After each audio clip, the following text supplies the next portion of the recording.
Guess he's a special kind of sociopath. But I think about what happened like with Spotify a year ago, where they had all those layoffs and then Spotify Rap came out and it was people were like, is this AI? Like, where's the magic here? Like, I don't know anyone who's ever learned a language from Duolingo. First thing you think about cheating on is like trying to get a woman to love you. Like, that's like crazy. Yo, everyone, welcome back. Brand new Techish in the building. It is me, Michael Berhane, and this week I am not joined with Abadesi. I am joined with Dominic from TechCrunch. Say hello, Dom. It's been a while. Hello. So I think first things first, we've got to talk about 100 men versus a gorilla. No, I'm just joking. We're not going to talk about this. My gosh. Well, whose side are you on though? I think the gorilla is going to absolutely finish all the dudes because I don't think we've got the bravery built in us anymore. The first 20 guys are getting killed, and then after that, everyone's running away. There's no way that there's no way that any human being, standing by while they see another man just get maimed by a gorilla. It's over. So shout out to the gorillas out there. You guys are the champions. I will not be involved. Yeah, shout out to the gorillas.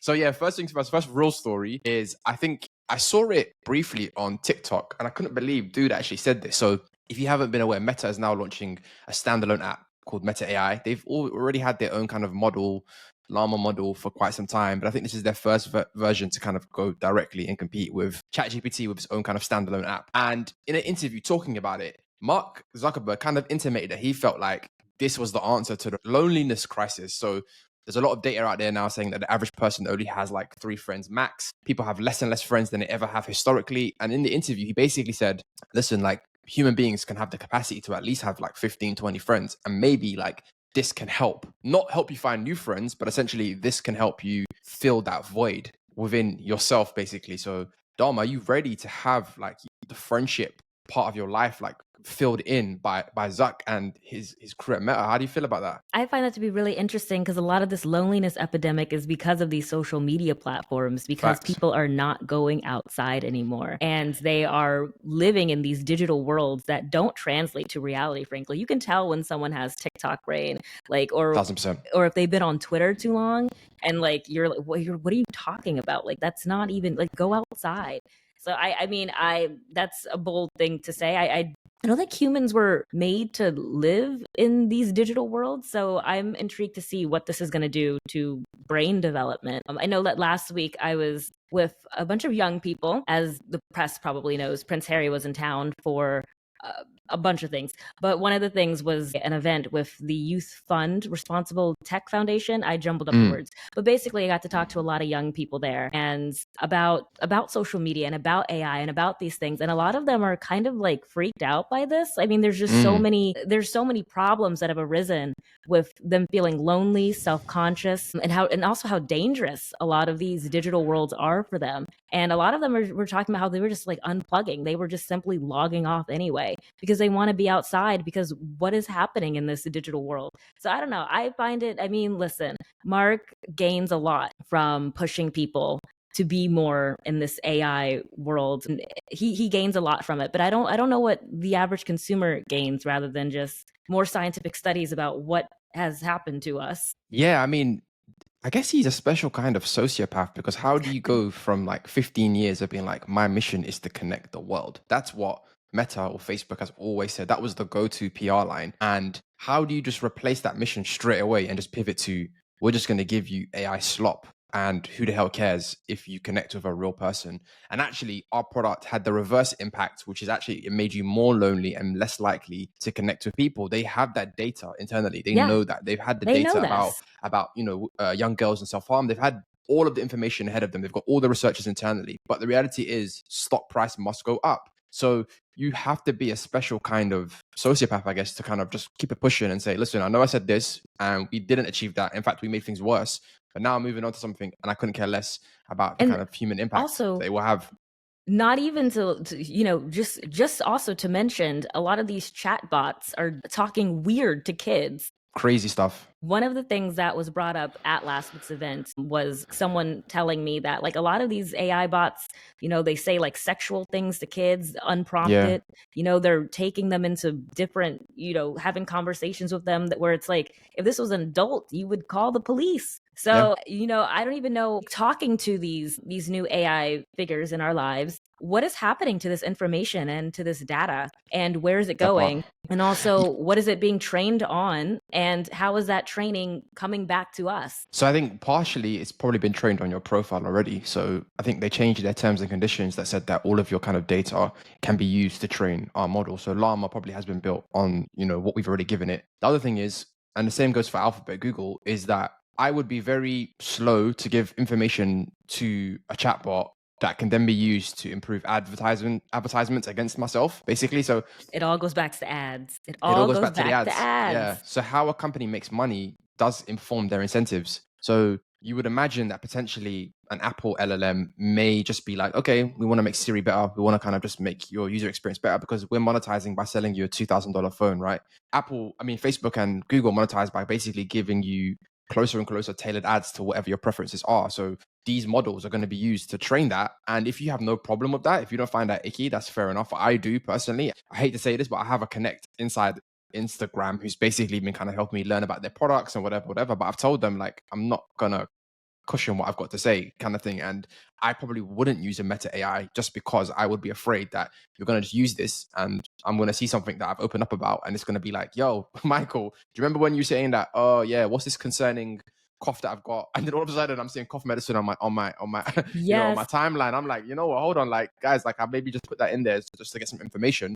And now it's And kind of, a brand is now using that information to target me. It's icky. exactly, especially because another thing that another person brought up to me last week was, and because I'm not on TikTok, so I didn't realize this, was that there are like medical ads on TikTok. I don't know if you see this over in the UK, but I don't know. we have medical ads just on the TV. It's just like, if you Yeah. were blah, blah, blah, blah, like all these things. And so apparently in US TikTok, influencers are advertising prescription drugs and all these Wow. mental health treatments and everything. And there's not been a lot of regulation around that in particular. I'm just like, that's crazy. I never even thought about that. So yeah, I mean, if you give these companies more information about you and you say, hey, I'm feeling this type of way, who knows what type of ad, especially in the US, you're going to see. Like, they could just push anything toward you. Yeah, I mean, I think US and New Zealand are the only two countries where it's legal to actually advertise prescription medication, basically. And I only really knew about that kind of phenomenon in the States by watching The Simpsons, because they would always have like a joke segment where they'd be like, this drug does this, and the side effects may include, and it would say that really rapid voice where like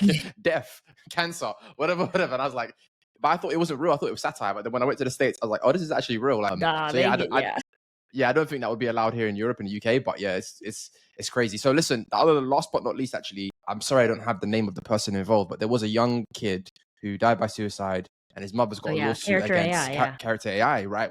He was interacting with a chatbot that was meant to be like some sort of character, and supposedly, allegedly, it kind of encouraged him to, do harm, etc., and it led to the kind of outcome that it led to. And who knows what the legal ramifications may be, and what we will see. Will we see more of this in the future? I think we probably will. One thing I give credit to Apple, because I believe that even though Siri is a terrible product, I don't think Apple's willing to unleash an LLM to the masses, because they realize that like it's still kind of a wild west. Like, you unleash an LLM to 100 million, 200 million, 500 million users, you don't know what may happen and what they may ask and what information it will give.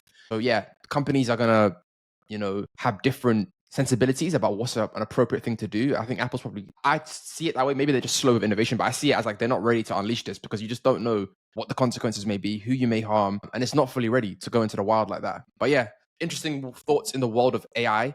The other AI story that drove me nuts was, we talked about in the previous episode, is Chung-In Roy Lee, who basically invented Interview Coder, which was a platform that allowed you to cheat on technical interviews and managed to get a job offer at Amazon Meta, and then ended up getting his job offers rescinded, and then his place at Columbia University rescinded as well, because of this quote unquote, disruptive technology that he built. He's then pivoted into building Khloe, which is now not to help you cheat on technical job interviews. It's to help you cheat at life in general. So he released this ad of him basically on a date with some sort of with some sort of like AI glasses, and supposedly, or smart glasses, sorry. And he was able to kind of pretend on a date that he worked at this company. He knew what to say to the girl. So, how old did you say you were? I'm 30 years old. Your profile says you worked at Bananazon? Yeah, I've been there for the past 8 years doing like senior software engineering, so like coding. Really? I know I look a little young for my age, but I promise you, I'm 30 years old. Okay, well, maybe you are just way older than you look. I saw on your profile that you're like into art. Yeah, I've been really into illustrations by Nara lately. I didn't expect you to be an art guy. Now the product is not ready, but he's basically now saying that it eventually will be ready, and we are now allowing you to have like an in-browser version of that. So when you're doing sales calls, marketing calls, you can basically cheat. So have information kind of fed to you and, you know, discuss stuff. How do you feel about all this kind of in-browser way of kind of getting information to the person you're talking to, and you don't necessarily realize that like they're using that? It's a little weird. I feel like that's something that maybe a disclaimer will be popping up soon about, saying like, hey, this person is using AI information to talk to you. I don't know. It feels a little like, I don't know, if I went on a date with a guy and he was just using AI knowledge from my profile or whatever, I don't know. I would be a little bit like, you couldn't even like look yourself. Like, I don't know. It would be a little bit weird. I don't know. I feel like, listen, young people are creating so many interesting things that I think, as we see with this case, didn't like 2 other apps pop up to just make it known that there was this, what is it like? So it's called Khloe, and then now there's one that's called Truly, and it's a free tool that sounds an alarm when it spots Khloe active in your browser. Exactly. And there's another one that basically can also see if there's any hidden background processes happening during a live session. So right now, at least, if someone tries to use Khloe during a job interview, potentially these tools will kind of combat that. And I think we're now in a world very similar to like doping in sports, where it's now an arms race between the people who want to cheat and the people who want to detect the cheating. So who wins? I don't know, because obviously in sports, there's probably a whole bunch of doping that goes unnoticed, and some people do get caught, but some people don't. So it's kind of like we now need all sorts of industries, all sorts of products, all sorts of like committees and bodies now to kind of track and monitor this type of stuff, because I don't think academic institutions as they stand can survive if they don't embed these sort of processes. I don't know if companies can. So yeah, it's a funnier world, because like you can't just stand still and think the world is going to be what it's been historically. It's not going to be. No, but that's actually a good point. You have a new industry that pops up. I remember when I was in college, we had, what was it? Right check. There was something where teachers used to see if you plagiarize something. Right. And I think Right Check had another product for students where before you turned in an essay, you could run it through their system and see if anything that you wrote was plagiarized. And then you can edit it before turning it into a teacher who would then run it through that same system. And so maybe this is a new industry that I think it will be. can use. But I mean, like this, what is it, Codely again? Cluely was never going to work because we don't even have proper incognito browsing. All that information, someone is seeing something. Like, it's going somewhere. Is anything really private on the internet? But what I'm saying is if I was like on this call with you, and let's say it's a job interview, you wouldn't be able to see that I had notes being pre-prepared in front of me based on what you're saying. So I think the way his initial product worked was, you're interviewing me for a job and you're like, Michael, what do you think about, you know, this particular coding challenge? It would just on the fly give me the answers basically. And now I think Truly and these other tools are going to be like, actually, this person on the other end of the school is cheating. How do you? That was always going to get clocked immediately. I mean, that's an easy clock too. But he got the job offers though from Amazon Meta, and the only reason why it kind of got exposed is because he used that to like launch his product and try to make money and become a startup founder. So yeah, it's gonna be a new arms race, and we'll see who wins.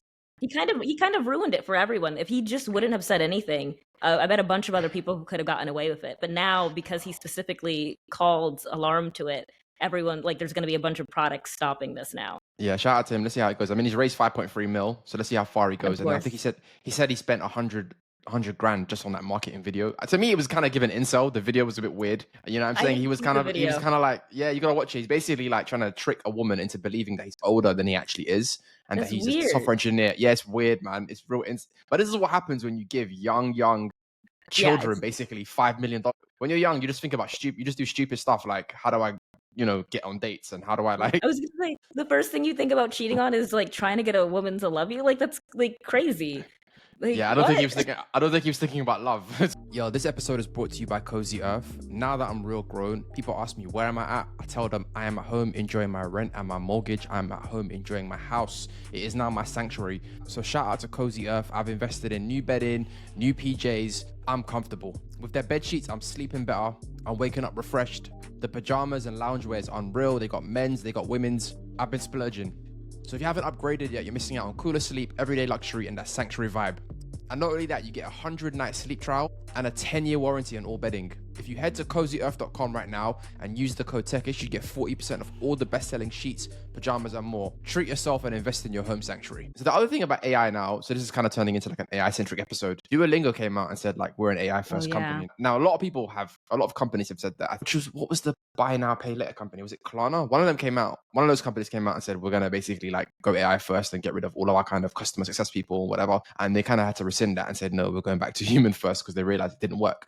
Duolingo now has come out and said in 2023, they cut out 10% of their contractor workforce who are translators, all replaced by AI. Second round of layoffs, October 2024.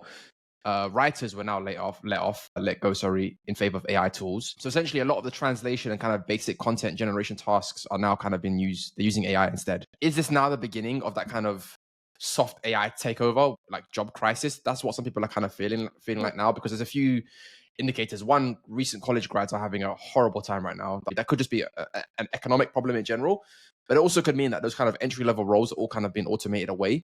And then obviously the creative industries, like obviously you're a writer full-time. I think when I asked you last time, this might have been last year, I was like, have you seen anything in the job market that would make you feel like, okay, I'm seeing the impact on it? Or are companies still saying we want the real deal, we want real life people? So what's been your vantage point? I mean, well, it's now like so many news outlets have like AI summaries at the top of the articles. They're trying to tinker with that. But it's funny because when I was at Business Insider, we had to handwrite those summaries.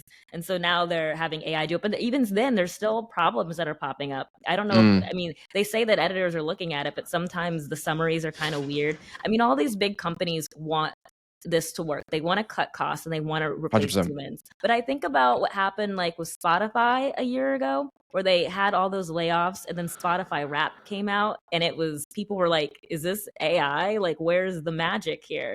Because it's not there anymore. And so I think that was the first thing I thought of when I saw this Duolingo news, because I was like, yeah, you're going to get rid of all these, you're going to replace these contractors with AI, but something's going to be missing. And it's the same thing with a lot of the stories. I think Yahoo I think they're doing sports. Some of the sports recap is AI. I think that there's always something missing. People can kind of tell when it's like the magic of a human isn't there. And it's just a matter of, I mean, do companies really care? Because I mean, it's all about the bottom line at the end of the day. Right. Absolutely. Yeah. Companies don't care. That's the answer to that one.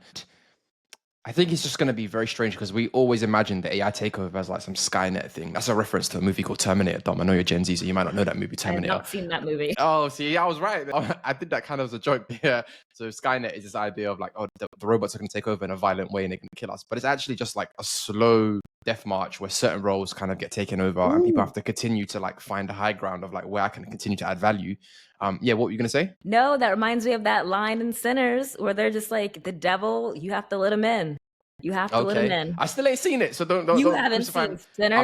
I'm meant to go today, but don't shoot me now. Okay, gosh. We're gonna talk about Sinners in a bit. Don't shoot me now. No. But yeah, so the other thing I wanted to mention about Duolingo, though, I have to say that also, I think Duolingo. I keep wanting to call it Dula Peep from that Wendy Williams meme. Like every time I say Duolingo, you've never seen. Okay, come on. No, man, I'm not on that Gen Z algorithm. I don't have that Gen Z algo, man. Wendy Williams, she was talking about Dua Lipa, and she accidentally called her Dula Peep, and it became this whole thing. Dula Peepa, Dula Lipa, or Dula Peep.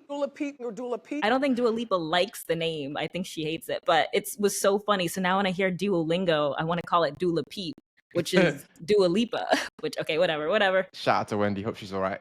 The Duolingo, though, is like, it's such a fake product. I'll be honest with you. Like, I don't know anyone who's ever learned a language from Duolingo. It's almost like that bird. That bird is coming for you. I think they've executed amazingly on like marketing and whatever, but like I have never managed to get any kind of language skills from that app. I think it's primarily free. And so I would imagine that, the incentive is not necessarily to kind of get you learning the language and out of there as quickly as possible. It's probably to monetize ads, maybe to upsell you later on. But like, yeah, everyone I know who's very proficient in multiple languages is like Duolingo is a complete fraud.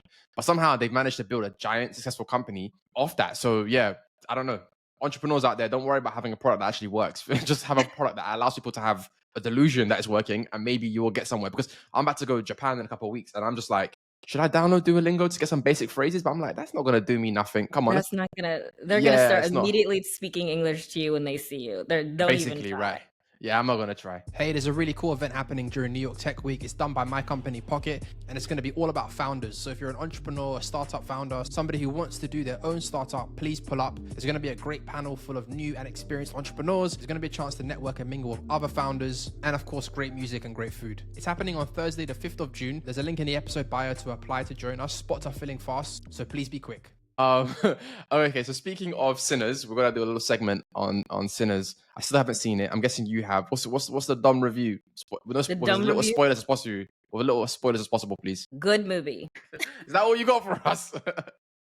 I thought Any it was emotional a good movie. any emotional touch points? You know what I'm saying? Why did it resonate so much? Well, I mean, I'm from the South, and so I loved the Southern visuals. It was filmed in Louisiana. I love the love story to Black music and its impact throughout the world. And Michael B. Jordan is incredibly hot. And the acting, I mean, it was a good movie. And especially in Hollywood, where right now there's like a dearth of originality and fun, exciting things. This was kind of a breath of fresh air. Yeah, and I think Ryan Coogler, the director, obviously, is just his journey, his story is so commendable, from like Fruitvale Station to kind of renovating and rejuvenating the Rocky franchise. They're making $1 billion on Black Panther, now going into kind of like original IP, getting to tell his own story. And I think there's been some controversy pertaining his deal, and I think a lot of that does come down to just racism straight up, because he's not the first director to ever have this deal. But so the context of the deal is he got an upfront payment, apparently $90 million to cover production costs and write costs. He got percentage of the box office revenue from the opening day rather than waiting for profitability threshold. So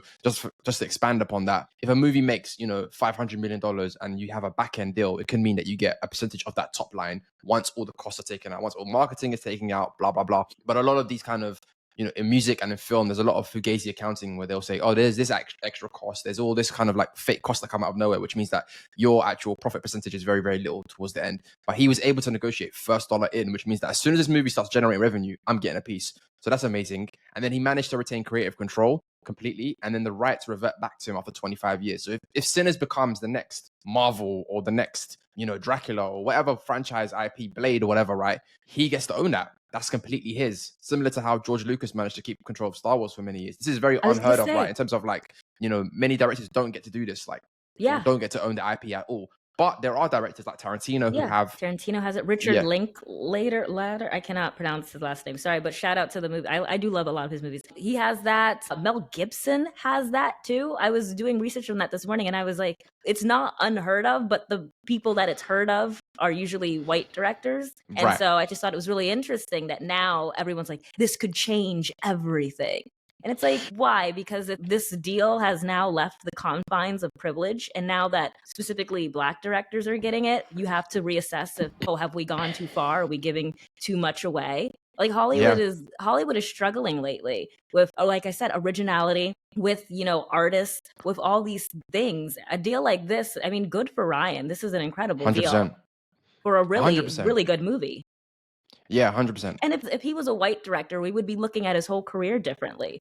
We would be saying like, oh my gosh, he's the next this, the next this. But it seems like people are not even understanding how much of an achievement he's had so far. I mean, $1 billion at the box office, like who here among us? Like what? 100%, yeah. And I mean, it's like he's done it with IP that wasn't necessarily like obvious, like Black Panther. A lot of people hadn't heard of that character before that movie.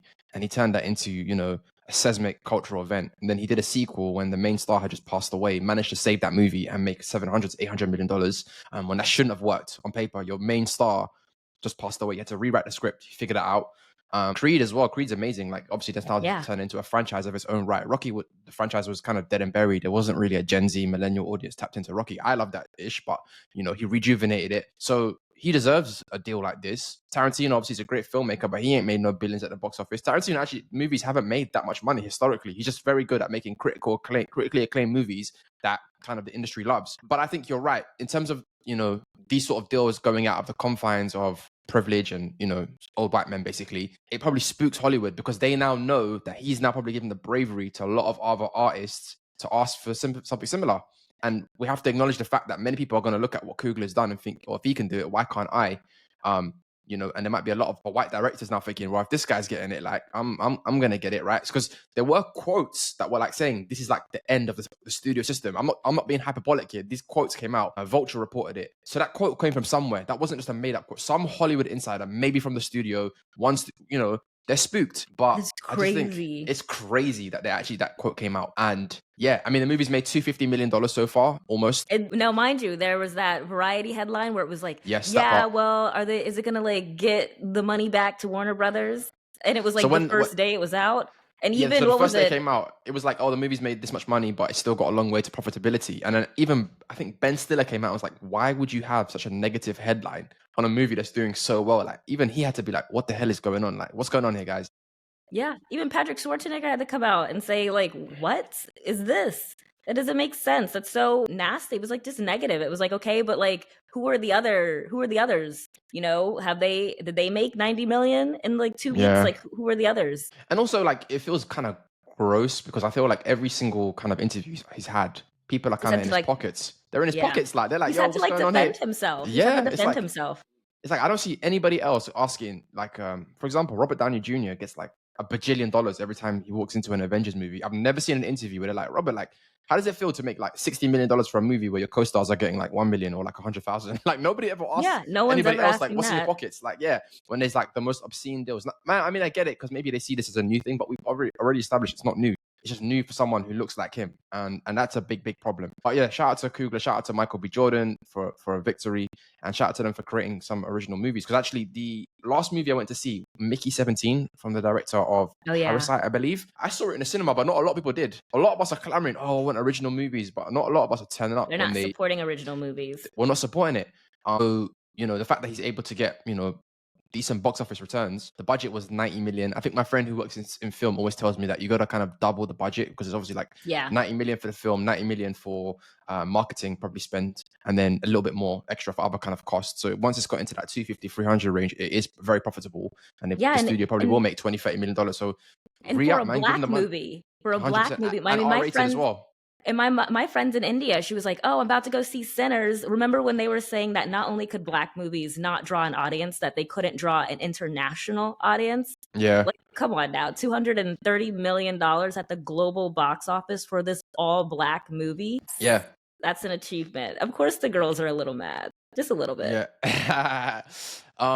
So the other thing, actually, briefly, Khloe Kardashian raised $12 million for her popcorn protein brand. Serena Williams is an investor, Serena Ventures. Serena Ventures has an incredible rate of return. I think she's invested in 85 companies, 14 of which have become unicorns, majority of which are like women or black owned. So yeah, Serena, don't miss on the court and off the court. What's your thoughts on like everything just being protein infused? I just don't understand. Like, who sat there and thought popcorn, this needs to have protein? I just honestly, I'm baffled. And $12 million. I hope Serena gets her return, you know, in terms of financial return, but it's kind of wild. Like, I was talking to some people about this. First of all, I didn't even know that there was a protein craze going on. I covered this story because back in December, I got the scoop that Khloe was raising for some type of popcorn thing by looking at the SEC filing. And so that's why I covered this story. I had no idea there was a protein craze. I stay away from like internet crazes because I think that they're weird and sad. Something that did pop up a lot in my DMs was a lot of black founders who were like, oh, interesting. You know, like 12 million for a popcorn brand, and a lot of black founders are out there struggling. People were just like, oh, that's really interesting. I think like you can even go to my LinkedIn and see like some comments on my post about it where people are like, interesting. And so, I mean, obviously Serena Ventures is a team, and I don't know who cut the check. And obviously, you know, Serena's in that world. And, you know, 12 million for a popcorn brand. I mean, obviously, it didn't just come from Serena Ventures. Obviously, like WME was in it and some other investors and also some angels. I don't know, is 12 million for a popcorn brand a lot of money? I think it is. Yeah, I was talking to one fund. They were like, if this was literally any other founder, you would not have gotten 12 million for a popcorn brand. It was interesting. A lot of founders had interesting reactions. Something else that also came up was, someone pointed this out, and I haven't paid attention enough to know, but does it seem like anytime a retailer or a brand is in controversy, they are somehow partnered with the Kardashians in a sense. Like someone was saying that it just so happens that like Target, for example, Khloe is releasing this popcorn in Target, and it just so happens that Target is now in controversy from both the right and the left over its DEI policies. And they were like, yeah, it's always like a coincidence that, you know, the Kardashians always partner with these brands right when it so happens that these brands are either in the midst of, before, or after some type of controversy. And so this whole article got a lot more analysis than I was thinking it would. I mean, it was just like a popcorn brand from Khloe. Right. But now there's like a lot of questions I have. Yeah, I mean, I think there was a time when Kim Kardashian was conveniently seen with a Starbucks cup. At the time when Starbucks was kind of getting a lot of backlash, the war in kind of, or the situation in Gaza, the kind of genocide in Gaza, a lot of people were kind of boycotting Starbucks in return. And then all of a sudden, there's Kim with a Starbucks cup. And then I think she recently had an ad campaign with Tesla not too long ago as well, yeah, right Tesla. at the time when Elon, she was all up on that the ugly Cybertruck. So I think they are hired guns. You're right. Whenever you feel like maybe culture is going against you, they perceive within corporate America that, for a couple of $1 million, you can kind of get them to kind of give your brand a refresh. But I don't think they really understand the culture, because I don't think nobody who's really influential in the culture, the communities that really, really shift culture, like black culture, that ain't working. That's not working. And we did a story about when there was kind of like an economic blackout day. Yeah. I think it was organized by like a union to kind of say, okay, everyone step back and let's stop spending. Black Americans pushed back about $200 million worth of spending at certain key retailers. Like there was a drop off, right? I think other communities, there was nowhere near that much drop off. Of course not. But yeah, like, listen, Target's got the continual boycott. I think Al Sharpton's talking to Pepsi, trying to get a boycott going there as well. He's right? always so, out there. He's always involved in it. But like, without going into the controversies about whether he's an appropriate figurehead. But at the same time, like, you're right. Listen, I feel like some of these brands start thinking, okay, who can we talk to? Who's black adjacent? They start thinking Kardashians, and it's like, adjacent, Khloe. That don't make no sense. Would you? Because I remember asking like one of the people in my DMs, I was like, well, black people in particular, we're doing this boycott against Target. Yeah. Do you think that Khloe having a popcorn brand in Target now is going to bring some of those consumers back? Or like, are we the audience? Like, who's the main audience? Does the audience this popcorn not care? I think it might just be, you go to the Kardashians to get noise, and noise leads to PR, and PR probably leads to, the masses in America just ignoring it drowns out the story, if that makes sense, right? So like when you search for Target, you're not going to see the story of the boycott. The Kardashians get clicks. So maybe when I go on Google News and I search down, now the boycott is the 50th story down there, and the Kardashians are like the first 10, right? And I'm just thinking on my feet, this may be not what they're thinking, and maybe this is all unrelated. But they drown the news. And I think I was reading a story about in dictatorships, how do they kind of now maintain the official government narrative? And it's not anymore with suppression. It's actually just through flooding the zone. Yeah. So like, for example, if you're in a dictatorship now, you just flood the zone with 100 stories. Some may be true, some may not be true. And I feel like the Kardashians are an instrument of flooding the zone. You get them and they get clicks, they get headlines, they get stories, and every other thing about your brand is now disappeared or downranked. And that might be it. It's just, listen, one thing I'll say about these people, they know how to make money in it. And they've already built multiple billion-dollar brands through multiple different individuals within the family. It's no joke. They know how to execute, or they know how to get people around them that know how to execute. So, yeah, we'll see. Hopefully, at least Serena gets some coin in return. You know what I mean? Hopefully Serena gets some returns on this. Yeah. But I understand the frustration of black entrepreneurs, women entrepreneurs who are sitting there thinking, right, like, I'm struggling to raise anything here. I've got traction. I've got a product. And these people are just walking outside and getting $12 million thrown at them. That's God the knows. Game. That is the game. Any other stories that kind of came to mind that was percolating to you when you're doing your Black Cat Substack? Or don't mean to put you on the spot, but is there anything? Yeah, well, I'm launching this new edition for it called like the Lunchbox editions. Well, that's like a tentative name, and I'm gonna like go through the top headlines and give my little thoughts. I don't know. I mean, there were like crazy things like the Deal and Rippling drama. I think you guys covered that. No, I don't think we did. Oh my Lord, I've got to talk about it. That is messy. I need Hulu on that immediately. Do you want to give a rundown? I'll give a rundown. So Deal and Rippling. To watch the full episode, subscribe at patreon.com/Techish. You'll get access to all full-length episodes, no adverts, the chance to submit your questions into the show, and early bird discounted tickets to our live shows. Subscribe for as little as $5 a month.